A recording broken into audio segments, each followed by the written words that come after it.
ಕಾನೂನಿನ ಭಯ ಎಷ್ಟರ ಮಟ್ಟಿಗೆ ಕಡಿಮೆ ಆಗಿದೆ ಅನ್ನಲಿಕ್ಕೆ ಒಂದು ಬೆಸ್ಟ್ ಎಕ್ಸಾಂಪಲ್ ಇದು. ಒಬ್ಬ ಈ ಬೆದರಿಕೆ ಹಾಕಿದ್ದಾನೆ. ಎಷ್ಟರ ಮಟ್ಟಿಗೆ ಅಂತಂದರೆ AK-47 ರೈಫಲ್ ಹಿಡ್ಕೊಂಡು ನಿಮ್ಮನ್ನು ಉಡಾಯಿಸ್ತೀವಿ ಅಂತ. ಯಾರಿಗೆ ಹಾಕಿರೋದು? ಮಂತ್ರಿಗಳಿಗೆ, ರಾಜ್ಯದ ಕ್ಯಾಬಿನೆಟ್ ಮಂತ್ರಿ ಹಿರಿಯ ನಾಯಕ HK ಪಾಟೀಲ್ಗೆ ಜೀವ ಬೆದರಿಕೆ. ವೀರಣ್ಣ ಅಂತ ಆತನ ಹೆಸರು.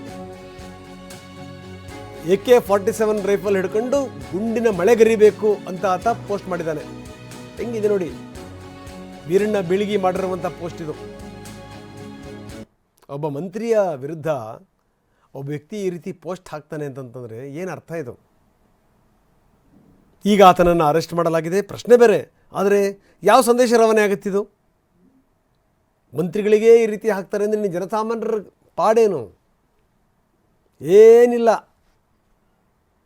ಜೀವ ಅಂಗೈಲಿ ಹಿಡ್ಕೊಂಡು ಓಡಾಡಬೇಕು. ನೆನ್ನೆ ನೋಡಿ ಮೈಸೂರಿನಲ್ಲಿ ಅಪ್ಪ ಮಗ ಇಬ್ಬರು ಸೇರ್ಕೊಂಡು ಡಾಕ್ಟರ್ಗಳಿಗೆ ಸರಿಯಾಗಿ ಬಾರಿಸಿದ್ರು, ಕೇಸ್ ದಾಖಲಾಗಲಿಲ್ಲ. ಇಂಥ ಸ್ಥಿತಿ. ಏನು ಸಂದೇಶ ರವಾನಿಸ್ತೀರಿ ನೀವು?